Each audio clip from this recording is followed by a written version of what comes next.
Hey, Screen Teamers. We are back with the Screen Team, and we have got probably what is going to be the biggest movie of 2018. Bigger than Black Panther, bigger than probably Deadpool, bigger than Han Solo. We are talking about the brand new Avengers movie, Avengers 3 Infinity War. Originally Infinity War Part 1. Not anymore. Now just Infinity War. Because they decided to call Avengers 4 something different, which we don't know yet. Yeah, they haven't released yet. After you see the film, you might want to take a guess why. yeah, it's crazy. So what we're going to do, even though the movie has been out for a few weeks, we're still going to kind of respect the whole spoiler thing. So we're just going to kind of give you our thoughts on what we thought about the movie, but not give too many big plot details away. So you don't have to worry about spoilers with this particular review. Sean's with us, and Sean, let's dive right deep into it, man. Did you like Avengers Infinity War? I liked it quite a bit. I'm not going to go as far to say it is the best Marvel movie. Sure. It is the most Marvel movie. I'll say that. The most Marvel movie? Yeah, there's a lot of Marvel in this movie. There sure is. In more ways than one. There's like 30 plus heroes in this. Yeah. This plot, it's overstuffed. We'll step back. The plot of the movie is Thanos, big purple dude played by Josh Brolin. Mm-hmm. He has acquired one of the Infinity Gems at the start of the movie, by the time the movie starts, and is spending the rest of the movie trying to acquire the other 5. Right.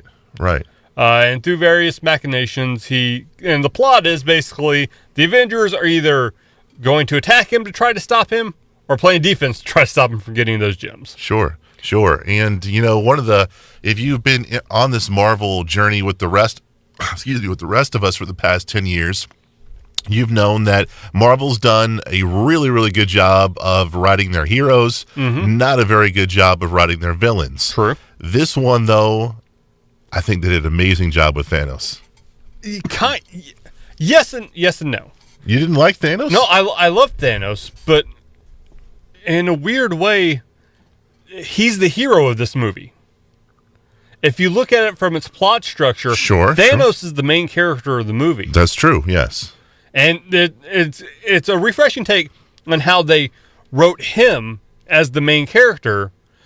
The problem is, then all of their problems with villains kind of then transitioned over to who we would think would be the heroes. Right. They've had underwritten villains throughout the entire series, with a few exceptions. Loki, Killmonger, and Black Panther, another exception.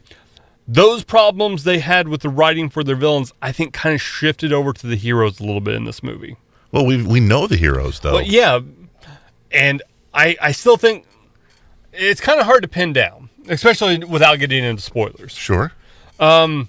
Because it's like, there's so many of them. Yeah. And just like, Captain America gets less than 10 lines, I think, in the movie. Yeah, that's actually very, very surprising. Yeah. He was... Yeah, Captain America, his presence is in it quite a bit. He doesn't get a lot of lines.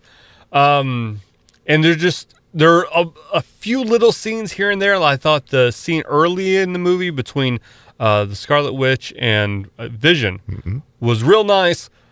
Kind of created some continuity issues later, but I'm not going to talk about that right now.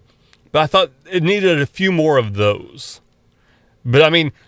So you wanted more depth with our heroes. Yeah. Because this is a 2.5 hour long movie. Sure. It can kind of get a little bit exhausting towards the end. There's a lot going on. Yeah. There really is. Yeah. There's, we've got, and I don't think I'm giving anything away, we've got the Guardians of the Galaxy. They've got their own, plot device they're going on. You've got Thor. You've got his plot device going on here. You've got Iron Man, and you've got Spider-Man and Doctor Strange, which we've seen in the trailer. They've got their own, plot device going on, and then you've got Thanos, which has a major plot line in this movie as well. So you've got a lot of different plot lines that are trying to share the stage. Yeah, and this isn't really a spoiler, but for a big superhero crossover team up, getting all these people together, they never really get all together. Yeah. And so, just a quick example, it's, again, not really a spoiler. Iron Man and Captain America never interact in this movie. Okay. And that just seems like for this big thing that's been built up over 10 years. It seems kind of weird.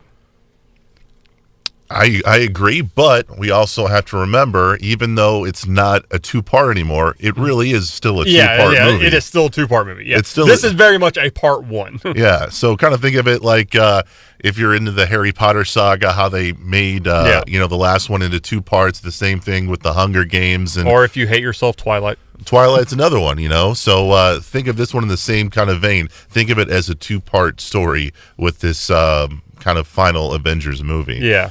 Did any character stand out to you? Thanos, because Thanos is really the hero of the movie. Mm-hmm. So I thought they did a very good job with him. Again, with the weird dynamics in play, it's kind of odd there. Also, I'm trying to think of. I thought Thor's arc was really good in this movie. Okay. The way he ends up interacting most with Rocket Raccoon. He goes by a different name. Not gonna say it because it's kind of funny. A little funny running joke throughout the movie. Thought he did good, but like everyone else was really underserved. I thought a little bit, but when you got that many characters in there, that's gonna happen. Yeah. It really is. With a movie that has to deal with the whole universe being in peril, there's a lot of humor in this film. Yeah, it's not Thor Ragnarok levels of humor. Sure. I thought it's not even Age of Ultron, because I thought even Age of Ultron was getting a little bit too much on the humorous side. This, I think, strikes a better balance, because I know me and you both had that problems with Thor Ragnarok. We didn't like it as much as other people did. Sure. I thought those went a little too heavy on the humor. That was undercutting some of the dramatic scenes. I think this does a little bit better on that end. It is still a very funny movie. It is a very Marvel funny kind of way. Do you have to see all these movies to watch this? Yes, because if you come in this blind, you will have no idea what's going on. Okay. So, like, if you wanted to take your mom and dad... Yeah.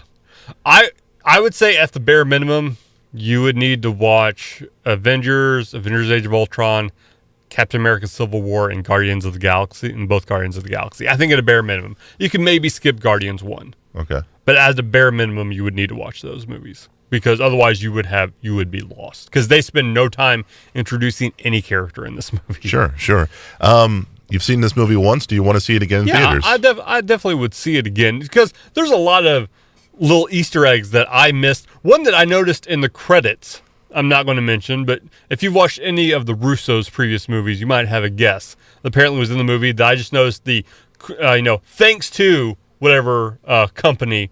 Yeah. Let me know. There was a cameo in there somewhere. I'm like, oh, where was that at? So I'm going to go through and try to catch that. Nice. I would want to go see an IMAX, because apparently you will see more of the movie in IMAX. Oh, okay. Because the entire movie was shot with IMAX cameras, which means it has a slightly different aspect ratio. It's taller than the normal theatrical that we get here just on our regular screen. So some of the top and the bottom was cropped off. So I'd actually like to see that. And plus, I haven't seen an IMAX movie before. That seems like it'd be a good movie to go see. I think that'd be a perfect one. All right. How about yourself? Would you go see it again? Yeah. Oh yeah, very much so. Mm-hmm. Yeah, I enjoyed it. I enjoyed it a lot. I don't think it's the best Marvel movie, but it's definitely a strong showing, man. It's definitely. I give Marvel a lot of credit and a lot of props for taking a lot of risk with this movie. It's you put we as critics or as just people on the internet, we made fun of Spider-Man 3 because it had 2 or 3 villains in it. We're like, oh, wait a second, you can't have that many people in there. And this movie is like, you know what?